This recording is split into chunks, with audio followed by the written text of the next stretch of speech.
First at 4, a tense situation involving a 10-year-old with a gun comes to a peaceful end. How police managed to keep anyone from getting seriously hurt. More fallout over hazing allegations at Northwestern University as another lawsuit is filed. And tonight, the allegations now surfacing from a former female athlete at the school. The heat is getting turned up as the air quality takes another downward turn. And the vice president makes a stop in Chicago, trying to lock up the support of a key voting group. Live from Chicago, ABC 7 Eyewitness News at 4 starts right now. And good afternoon, everybody. We begin with the weather today. Another day with smoky skies around Chicago. That's right. A new air quality alert was issued, and we're also dealing with some rising temperatures.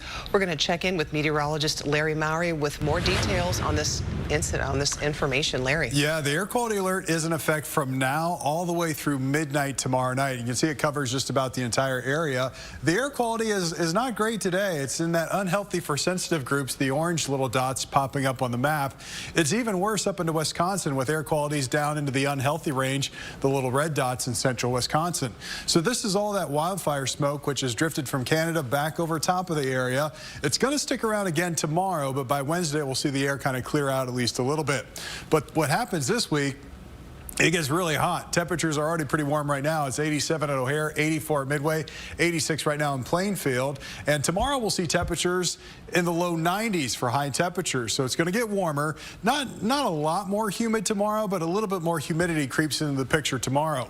We're still dry tomorrow, but Wednesday, watch out for some strong to potentially severe thunderstorms with temperatures Wednesday into Thursday, mid to low 90s. Really hot and humid for us on Thursday. So we'll talk about the timing of these storms on Wednesday and the threat of severe weather that comes with them. Plus, there are more storm chances later this week. And Karen and Judy, it gets even hotter as we head towards Friday and we start the weekend. So we got a lot to talk about in the forecast coming up. Okay, Larry, see you in a few minutes. And Chicago has now opened its cooling centers. There are 6 around the city. You can see them on the map right here. Most are open from 9 to 5 daily.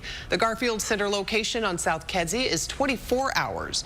You can also cool down at any of the city's public libraries or Park District field houses. This information is also on our website, abc7chicago.com. And now to breaking news here this afternoon. Shots fired when a 10-year-old boy got his hands on a gun. Thankfully, no one was hit. There was a SWAT response for the tense situation in Chicago's Beverly neighborhood near 99th and Charles. Leah Hope is live at that area with the latest for us. Leah. This quiet Beverly neighborhood, very different a few hours ago. Very tense situation, hearing that there was a person in distress who had a weapon. And then discovering that person was a child made this situation even more challenging for first responders. Before noon in East Beverly, and Chicago police have a home surrounded with reports of an individual in distress and shots fired in the home. This neighbor did not want to be identified. I began to unload my groceries, but then I heard a pop, and I saw someone run. Charles and 99th Streets were closed as there was one shot fired at officers, according to CPD. They cordoned off everything, red tape around my house, and then we heard shots. Pop, pop. Chicago police say it was a 10-year-old who got an unsecured weapon in the home. Alderman Matt O'Shea tells us the weapon was legally possessed but not secured. Chicago police say they approached using beanbags, then pepper spray, before the boy was taken into custody and to the hospital physically unharmed. Every incident is particular in regards of what's going on. For this incident, it really puts your training into perspective. He's a 10-year-old. So it's a little bit more delicate because he's 10 years old and he's in distress. And we know that. He's a child.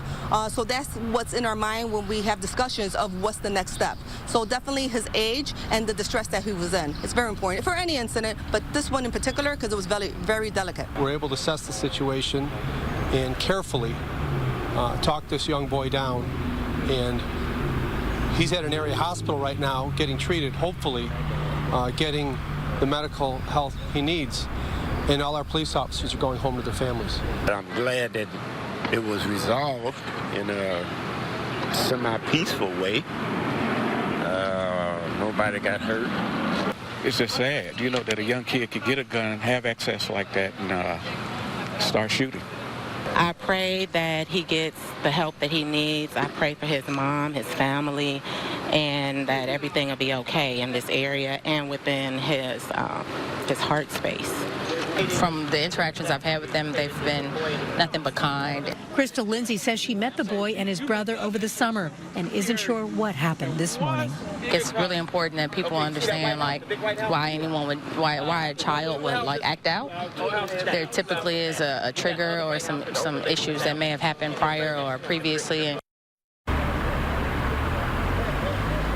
Certainly a lot of questions about what might have happened this morning, and answers we may never know. We are dealing with a child. We are dealing with potentially mental health issues.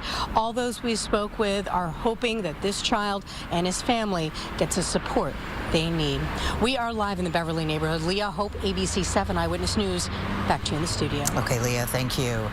And new legal action today against Northwestern University from a former quarterback. And also today, the first lawsuit brought by a woman since allegations of widespread hazing scandals surfaced. John Garcia with more on the claims from those two former NU athletes. Lloyd Yates says he was incredibly proud to carry on his family's legacy at Northwestern when he enrolled at the school on a football scholarship. But he says he quickly became disillusioned when he witnessed and was a victim of hazing. He's now the first former player to reveal his identity in a lawsuit against the school. I want closure for myself and hundreds of other Northwestern football players who suffered in silence. While attorney Ben Crump represents more than a dozen former Northwestern athletes who claim they were victims of hazing, this 51-page lawsuit is the first one he's filed. He says the alleged hazing was sexualized, institutionalized, ingrained in the school's culture. This would be acknowledged as college sports Me Too movement, in which we hope we will provide awareness. The lawsuit lays out much of the alleged hazing in graphic detail. One section refers to forced activities such as naked rope swings, naked pull-ups, naked center and quarterback exchanges, naked one-on-one drills, and naked pass rush drill. Meantime, attorneys also filed the first lawsuit today not involving the football team. This suit on behalf of a female volleyball player who alleges hazing that led to her eventually leaving the team.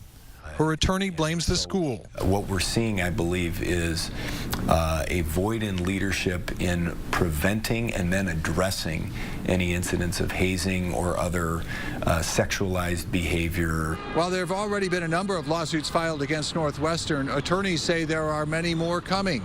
In fact, attorney Ben Crump says he expects to file at least 30 more cases alleging hazing against former Northwestern players. In the Loop, John Garcia, ABC 7 Eyewitness News.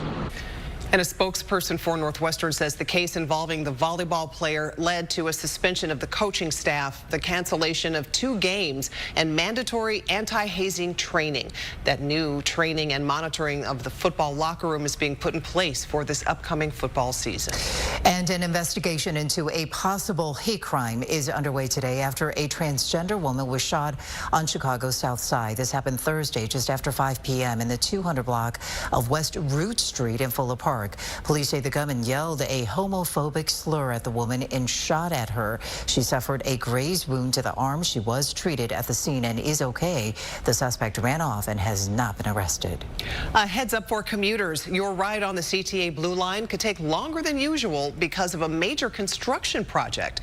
The Clinton, UIC, Halstead, and Racine stations are shut down until the end of August for the Forest Park branch rebuild. Riders can take shuttle buses to get around the closure. And the CTA is also adding train cars to the Green Line. The transit agency says the project will eventually make rides faster and smoother. This branch has not seen any major investment since it really opened in 1958. It has minimum work since then, and it's gone well beyond its useful life, as can be seen by the amount of slow zones. An express shuttle between Jackson and the medical district will be available during the morning and evening rush. Retired Cook County Judge Michael Tuman has died at the age of 85. He passed away Friday after battling an aggressive form of cancer. Tuman presided over major cases, including the sentencing of Chicago gang kingpin Jeff Fort, founder of the Blackstone Rangers. Tuman retired just last year after a career lasting 42 years. Tensions intensifying on the Korean Peninsula today as South Korean military officials say North Korea fired 2 short-range ballistic missiles into the sea. It is now the third round of launches carried out within the past week, and those launches coming the same day as there are new developments in the effort to bring home an American soldier detained in North Korea. The United Nations has now made contact with authorities in that country. Conversations are now underway, focused on securing the release of Private Travis King, who is from Racine, Wisconsin. Overnight, the first signs of potential progress in the urgent effort to free U.S. soldier Travis King from North Korean custody.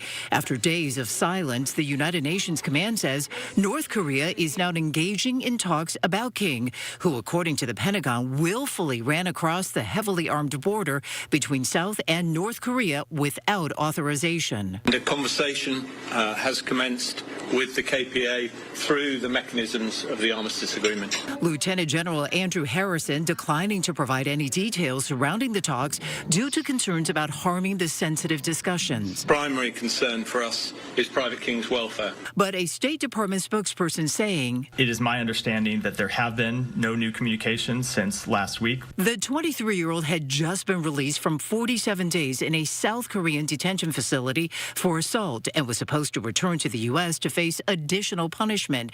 U.S. efforts to reach North Korean authorities to secure his release have been ignored. Congressman Michael McCall, chair of the House Foreign Affairs Committee, telling ABC News that he's concerned that North Korea would demand concessions from the U.S. before releasing King. We see this with Russia, China, Iran. When they take an American, particularly a soldier, captive, they exact a price for that, and that's what I worry about. Meantime, tensions remain high between the U.S. and North Korea as the U.S. military shows support for South Korea. A U.S. nuclear-powered submarine arriving in South Korea today. It comes days after the USS Kentucky, a nuclear-capable ballistic submarine, docked in the Korean Peninsula for the first time in 40 years. Hours after the U.S. nuclear-powered submarine arrived, Japan's Ministry of Defense saying North Korea launched a possible ballistic missile. Now, as for King, U.S. officials still do not know where he is being held or his condition, but the UN Deputy Command says he remains optimistic about the talks. A 16-year-old boy, the grandson of a well-known Chicago peace activist, has been killed in a shooting. How his relatives are responding today and the message they want other families to hear. Also ahead today, Vice President Kamala Harris speaking in Chicago this afternoon, what it has to do with the next presidential election. What police found in New York today when they searched the property of a suspected serial killer. And a critical phase has now started in the sex assault trial of actor Kevin Spacey. With David Muir. Police say they searched a vault with a big iron door at the home of the suspect in Gilgo Beach, New York murders. They say Rex Heuermann secured numerous amounts of guns. Investigators are now digging in the backyard, but are not confirming whether anyone was killed inside the house. Heuermann is charged with the murders of 3 women after DNA evidence tied him to the killings. He has pleaded not guilty. An Ohio police officer is on paid administrative leave after a traffic stop ended with an unarmed man being attacked by a police dog. That incident was caught on body cam video, and some viewers might find it disturbing. Police say officers tried pulling the driver over for a missing mud flap on his semi-truck. That turned into a chase spanning 3 counties. The driver later appears to try to surrender with his hands up, but the officer released his canine anyway. Not release the dog with his hands up. Get the dog off of it! Nobody's trying to hurt you. Just let a dog bite him. Police say the incident is under investigation by a use of force review board. No verdict was reached in the first day of deliberations in the case against actor Kevin Spacey. He is facing several counts of sexual assault in the UK. Spacey arrived at a London court this morning. The 63-year-old has pleaded not guilty to 9 charges. Allegations include unwanted touching and aggressive grabbing from 2001 to 2013. Spacey worked at a London theater during most of that period. Next, efforts to prevent a historic strike by UPS workers. What's happening in Washington? And a jogger in North Carolina came across a bear cub. He describes what happened when its mother popped up right behind him. Welcome back, everybody. An air quality alert is in effect right now for the Chicago area on this warm Monday afternoon with smoke in the atmosphere. That's right, a busy week because we're also watching some storm chances later on the next few days. Let's get right to Larry for the latest. Larry. Yeah, we got smoke, we got heat, then we got storms in the forecast, all for the week ahead. So kind of some active weather setting up for us. And our temperatures are going up. Today we're in the upper 80s. Tomorrow will be in the low 90s. Low 90s again on Wednesday, then probably mid-90s Thursday and Friday before we break the heat a little bit heading into the weekend. But not only is it going to be hot, but the humidity level is going to go up, especially Wednesday through Friday. So heat index values at times on those 3 days could be up around 100 to 105. That's what it's going to feel like outside when you factor in the humidity. Now, with that increase in humidity, there will also come some storm chances. And the storm chances that you see here in the forecast, that could temper down the temperatures to some degree depending on the timing of the rain. But I do have some pretty decent rain chances on Wednesday. For Thursday's looking mainly dry, then Friday about a 30% chance of rain, and then Saturday that rain chance goes back up to 50%. The storms on Wednesday, those are the ones that could potentially be severe. We fall under a level 2 risk of severe weather for any storms that develop during the day on Wednesday. So this is a couple days out still, but Wednesday could potentially be a very nasty day for us in terms of some strong to severe storms. And timing this out with Futurecast, it's not going to be very accurate this far out to give you exact timing of storms on Wednesday, but it looks like we'll have a favorable opportunity for storms on Wednesday morning and then potentially early in the afternoon on Wednesday. So here's 7:30 Wednesday morning. Some showers, potentially some thunderstorms coming through first thing in the morning, and then another round of storms developing early afternoon. These would be the ones we'd have to really closely watch for any potential of severe weather with large hail, high winds. Tornado threat's low. It's not zero, but it's on the lower end, so we'll keep an eye on any storms that develop during the day on Wednesday. And then as we head into Thursday, mostly drying out with still another hot day coming our way on Thursday. Look at the haze in the sky right now. It's 87 degrees at O'Hare. Dew points have come up to 61 degrees, so relative humidity at 41%. Our visibility right now is only at 5 miles because of the smoke and haze that's in the sky. 84 at Midway, 86 in the Loop, 80 in Waukegan, 86 in Peatone, and 83 right now in Valparaiso. Here's a check of those dew points. Climbing into the 60s. They'll stay in the mid to low 60s tomorrow, but by the time we get to Wednesday and Thursday, dew points will be up around 70 degrees, and that's really sticky, soupy air for us by the middle of the week. Now, here's a look at the air quality reports. Unhealthy for sensitive groups. You see the orange dots here. Up into parts of Wisconsin, it's in the red zone, which is unhealthy for everybody. So we've got this batch of smoke that's with us now, and air quality alerts in place all the way from Minnesota, clear down into northern Indiana, including our area. We've got an air quality alert for tonight through the day tomorrow. That smoke's going to stick around tomorrow. Here's the smoke tracker tomorrow afternoon, but it does clear off to the north and east as we head into Wednesday, so we'll see improving air quality by the time we get to Wednesday, but the humidity is going to go up, so it's not going to feel like very good air for us on Wednesday. Tonight we'll drop into the mid to upper 60s, low 70s here in the city, and look at the high temperatures tomorrow. Low 90s, even at the lakefront, up around 90 degrees. Today our high temperature's been 88, so it's going to be hotter tomorrow. 68 our low this morning. Tonight, low 70s to upper 60s under mostly clear skies, a warm night. Tomorrow, we'll see that high at 92. 92 on Wednesday with the threat of severe storms and an AccuWeather alert for us on Wednesday. As we look towards Thursday, it stays real hot with a high of 94. Chances of storms on Friday and Saturday with an easing of the heat by the second half of the weekend into early next week. But for the Cubs-Sox games, tomorrow will be fine. Wednesday, we'll watch for the potential for some storms, especially earlier in the day. Yeah, it's going to be hot. Okay, Larry, thanks. You UPS workers around the country could soon be on strike, potentially causing massive disruptions for the economy. Negotiators will be meeting tomorrow in Washington, hoping to reach an agreement that would keep workers on the job. The Teamsters Union is in a dispute with UPS over pay and benefits.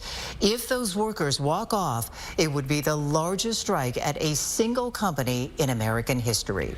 A man in North Carolina was caught in the middle of a mama bear and her cub, and he lived to tell the tale. Some of the images you are about to see are hard to watch. Bill Pallas was jogging through the woods in Asheville when he came across the baby bear.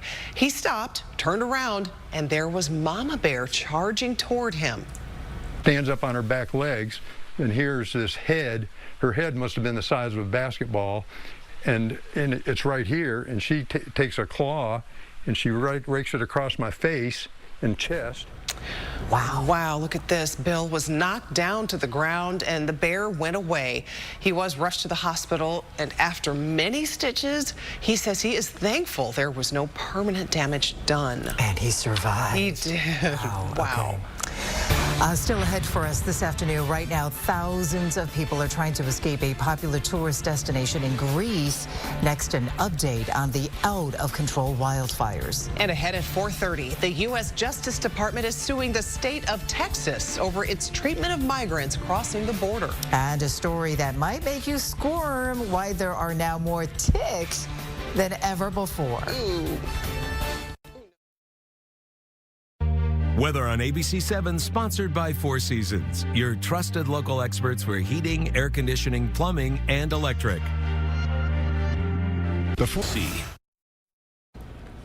The largest evacuation from a wildfire in Greece's history is happening right now. Thousands of people are fleeing the Greek island of Rhodes, a popular tourist destination.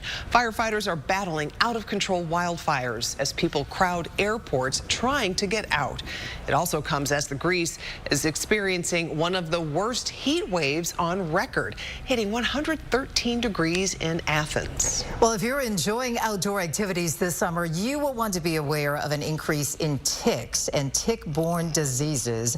Scientists say the rise is due to climate change and white-tailed deer becoming more common in densely populated areas. Some ticks do carry life-threatening diseases like Lyme disease. To avoid tick bites, cover your skin while you're outside and use that insect repellent. Ooh, that gives you the ick. I know, right? Yeah. Okay. Coming up, Vice President Kamala Harris attending events in Chicago today. What her visit has to do with the 2024 election. A well-known Chicago peace activist responds to a shooting this weekend that took the life of his 16-year-old grandson. And police investigating a robbery at a Subway sandwich shop just days after a warning about a series of similar crimes. And a massive protest in Israel right now. What some are calling a, quote, full-blown coup by the government. That's all at 4:30. Live from Chicago, ABC 7 Eyewitness News at 4:30 starts right now.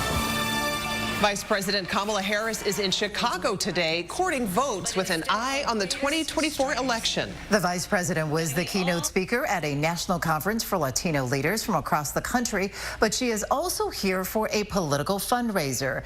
ABC 7 political reporter Craig Wall is live in the Gold Coast, where that fundraiser wrapped up just a short time ago. Craig.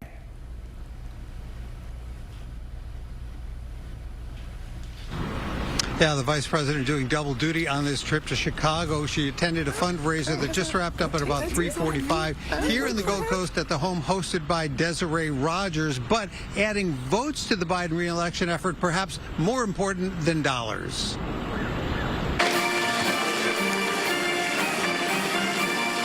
Vice President Kamala Harris greeted by a standing ovation by the 1,300 people attending the luncheon on the final day of the Unidos U.S. National Conference. Diversity in our nation is not a weakness or an afterthought, but instead our greatest strength.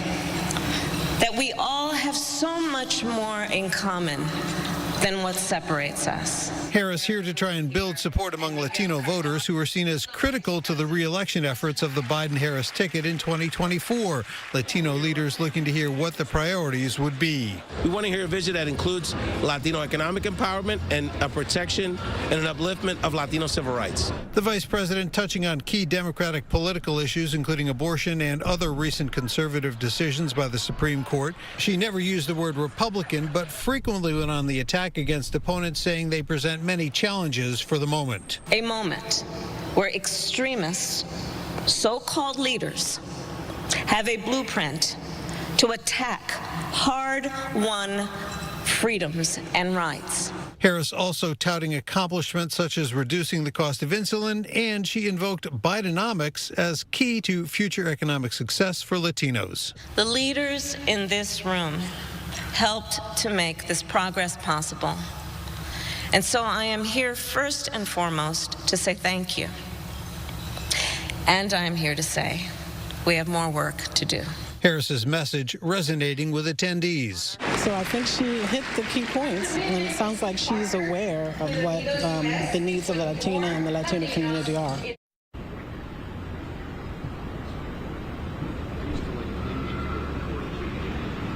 The vice president also talked about fighting for immigration reform in a next term should they win it. As for that fundraiser, it was attended by about 100 people, I'm told. Some of the dignitaries who were here included the Lieutenant Governor Juliana Stratton, Mayor Brandon Johnson, Congressman Raja Krishnamurthy, and Arnie Duncan, among others. Suggested donations range from $3,300 to $20,000 for those who wanted a picture with the vice president.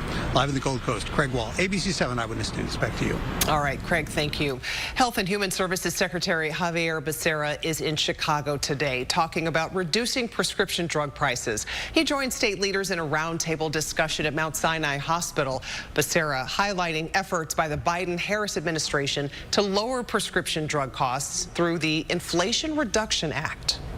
Too many of the drugs that we use go up way more than the rate of inflation every year. So not anymore. If they do that, they got to rebate back what they charge above the rate of inflation. Becerra also reminded Americans on Medicaid to renew their coverage because those plans no longer renew automatically. Chicago police are investigating several armed robberies at sandwich shops right now. The latest incident happening early this morning at a Subway restaurant near 31st and Halsted. Surveillance video shows the suspect pointing a gun at an employee and taking money from the cash register. That employee was not hurt. This is coming after a police warning about 7 other sandwich shop armed robberies in recent days. Police have not said if the latest incident is linked to the other crimes. Dozens of shootings around Chicago this weekend. Among those killed was a 16-year-old boy, the grandson of a well-known community activist. We welcome our newest reporter, Jasmine Miner, here in our studio with what the victim's family is saying today. Jasmine. Well, Karen, Rashawn Hood's grandmother tells me the family has yet to actually see his body since he was killed. And while they wait, they spent the morning praying over the very spot they say they hear him crying out. His blood is crying out from the ground. As they cry out for justice. And it's not just for him. From the White House to the outhouse, we have become so numb to gun violence that we all use that as a crutch to say, I'm glad it ain't mine. But guess what? We here to tell you, you could have next. Rashawn Hood, a 16-year-old basketball star, is one of too many. His grandfather, Reverend Robin Hood, a prominent community activist, says that's been lost at the hand of gun violence. Lots of kids get killed in their bathrooms, in their bedrooms, working on their computers to do their homework. No one is safe. Rashawn was shot in the chest and killed around 10 Friday night near 81st and Racine. Community development, God. Yes. Release resources, Father God. Their lives will never be the same. Right. Because of this heinous, this vicious, senseless act of violence. The Leaders Network group is now offering a collective $10,000 for anyone who has information leading to an arrest. God, that you still can provide strength. So hand on hand. We still know there's power in your name. Fear won't keep Rashawn's grandmother silent. And I'm not worried about anything. I have to do what the Lord has put me on this planet to do. I did reach out to Chicago police, who says there's been no updates to this case as it remains under investigation. Karen, Judy? Yeah, still so many questions right now, Jasmine. Thank you. And welcome to the team. Thank you. Thank you. I appreciate that. We know you were most recently in Indianapolis, but you are no stranger to Chicago. This is hometown, girl. We are finally made it home. I grew up just north of the city with my mom, my two sisters, and my dad, and we spent a lot of time traveling the country and, you know, the world for tennis, but glad to be home. Feels really good. Welcome home. It's always great. Good to see you. Thanks, good guys. To join the Welcome team. to the team. Thank you. And now an update on the city's efforts to protect the people who sell tamales and other foods along 26th Street in Little Village. 25th Ward Alderman Byron Siccho Lopez saying that while those street vendors still face the threat of armed robberies, the situation has improved. I think the single biggest change is the communication between elected officials, community leaders, community groups. When we as elected officials are leading by example and communicating and collaborating and supporting our institutions on the ground, I think we have better results. The alderman is also calling for changes to the licensing requirements for street vendors, making it easier for them to run their businesses. Chicagoans are weighing in on a mental health campaign known as Treatment, Not Trauma. The proposal would expand mental health resources in the city. At a city council committee hearing, many spoke in favor of establishing a crisis response system that does not involve police. Police officers should not be our city's first responders when people are in need of mental health assistance. Too often, those interactions go wrong, and people who need help end up getting hurt. Getting help should not be a death sentence.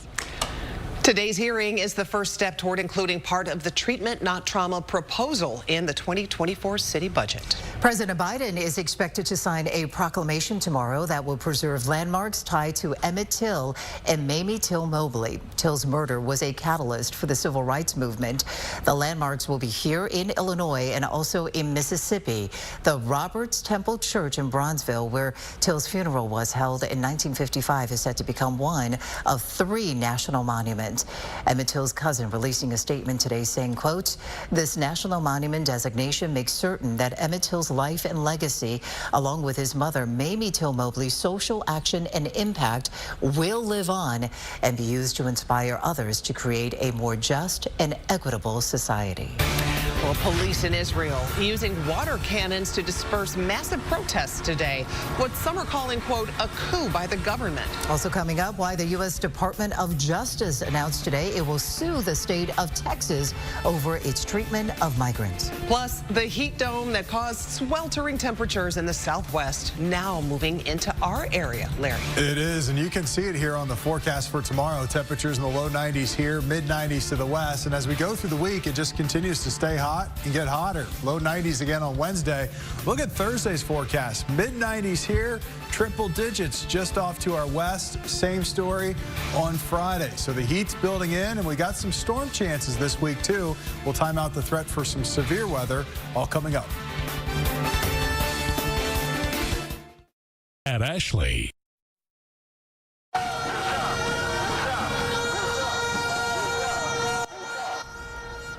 Protests are rocking Israel after lawmakers passed a controversial bill limiting the power of the country's Supreme Court.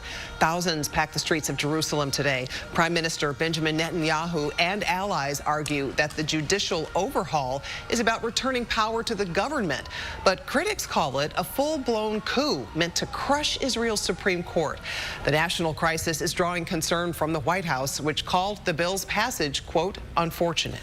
Russia is now accusing Ukraine of launching a drone attack on Moscow. One of the aircraft fell near the main headquarters of Russia's defense ministry earlier today. No one was hurt, even as the drone shattered shop windows and also damaged the roof of a house there. Another drone hit an office building, gutting several upper floors. Ukraine did not immediately claim responsibility. How watching TV when you're a child could affect your health as an adult. The new findings out today.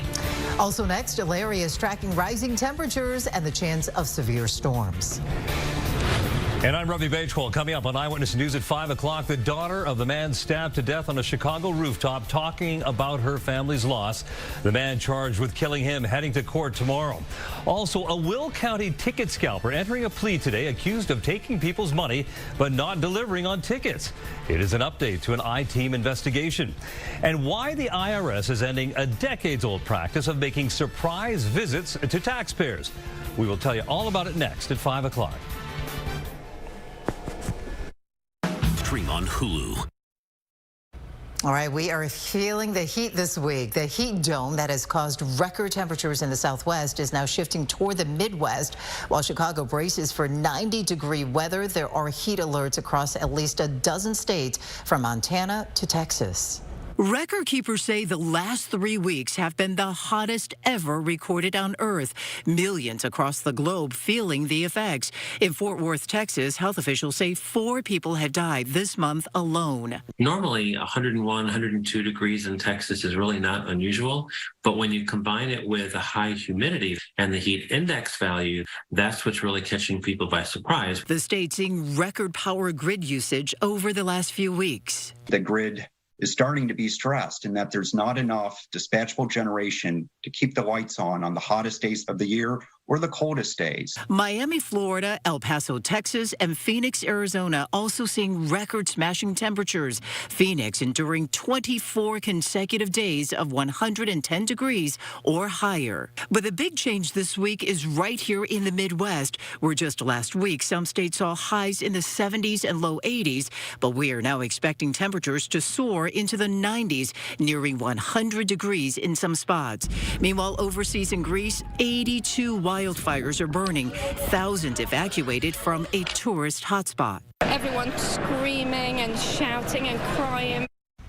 Wow, take a look at those pictures. Back here in Chicago, the city's 6 cooling centers are now open. Most of them are open from 9 to 5 daily. The Garfield Center location on South Kedzie is 24 hours. You can also cool down at any of the city's libraries, public libraries, or Park District field houses. We are putting all of this information on our website, abc7chicago.com. Yeah, I got to prepare for that heat that's going to be happening later in the week. Right now, we're going to take a live look. That air quality alert is in effect right now. You can see how it's happening right here on the lakefront. Larry Mowry standing by with more details. Larry. Yeah, a lot of haze and smoke in the sky here this afternoon, and that air quality alert continues through the day today and all day tomorrow. Still poor air quality tomorrow. By Wednesday, we'll see the air quality improve a little bit, but our temperatures are going to get hotter. We mentioned that heat dome expanding towards us. Started a little bit today with highs in the upper 80s. Tomorrow, though, we'll get into the low 90s with that hazy, smoky sunshine again tomorrow. Wednesday, low 90s, more humidity on Wednesday with the threat of strong to severe thunderstorms during the day on Wednesday. And check out Thursday's forecast. This is the actual high temperature, 95, but it'll feel like it's closer to 100 degrees, maybe as hot as 105 is what it'll feel like on Thursday, as we'll have the hottest day so far this summer. Not only is it getting hot, but the humidity is going to go up too, and we can kind of track that with our dew point readings.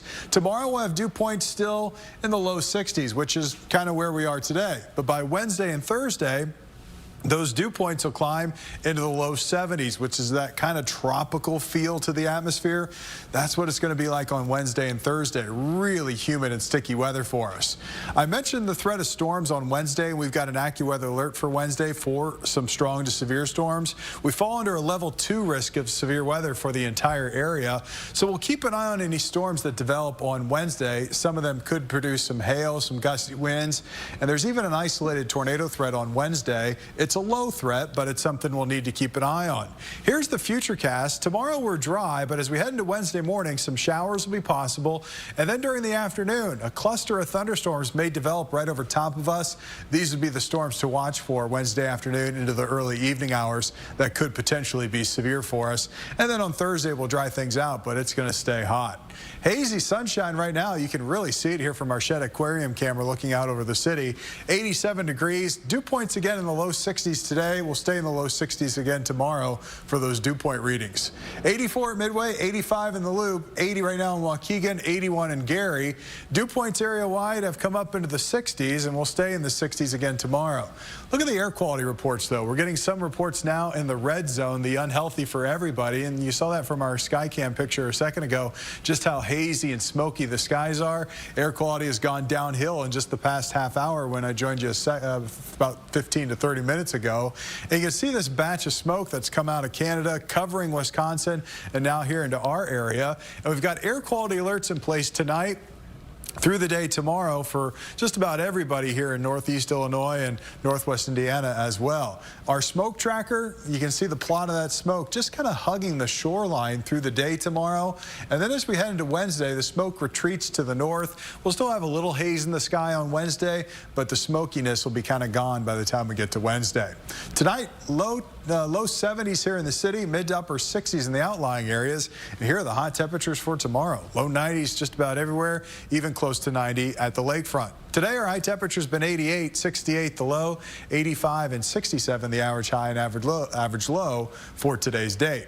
Tonight, we'll drop back into the low 70s here in the city, mid to upper 60s in the outlying areas. And then tomorrow, 92. We got the Cubs-Sox game tomorrow evening. It'll be dry for that. But Wednesday, we'll have the threat of severe storms on Wednesday, especially during the daytime hours. And then Thursday, hot and humid. Friday, hot and humid with the chance of more storms and some storms to start the weekend, possibly on Saturday, as we break the heat heading into the second half of the weekend. But this is going to be the hottest week we've seen so far this summer. Previous high temperature this year, 93 degrees. So Thursday and Friday could get warmer than that just with the air temperatures. Boy. Hot week. Yeah. Thanks, Larry. We have some cell phone video today that capture the moment rescue crews found 5 migrants alive in a mountain pass between the U.S.-Mexico border. They have been abandoned by their guide without food or water. The group included a 4-year-old child. It took rescue crews 15 hours to reach them after one of them called for help. The migrants were taken to a shelter in Mexico. And the Biden administration is suing the governor of Texas for refusing to remove illegal barriers at the border. Governor Greg Abbott had until today to take these large floating buoys out of the Rio Grande River. They were placed there to deter migrants from entering the U.S. The Department of Justice says these devices violate federal law and raise humanitarian concerns. Governor Abbott has money in his budget, and he's using it as a state emergency to put these buoys in. But legally, he's not really allowed to do that. Meanwhile, an investigator is looking into allegations of inhumane treatment. A state trooper wrote a letter claiming that he was ordered to push migrants, including children, back into the river. Greta Thunberg has been fined in Swedish court after a climate protest. She was charged last month after participating in a demonstration that prosecutors say disrupted traffic. Thunberg allegedly disobeyed orders from police to leave the scene. She says she acted out of necessity. We are here, and of course, other environmental and climate and human rights activists all around the world are facing even worse consequences for their actions of protecting life, as we know it. And we must remember who the real criminals are. The fine was about $240. After today's sentencing, Thunberg and other activists headed back to the oil terminal and staged another roadblock.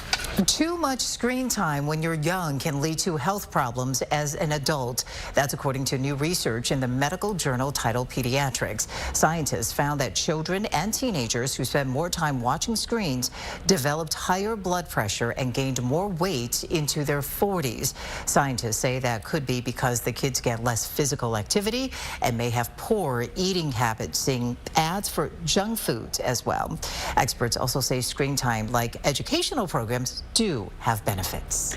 Next, how to catch a free ride after tomorrow's Crosstown Series game between the Cubs and White Sox.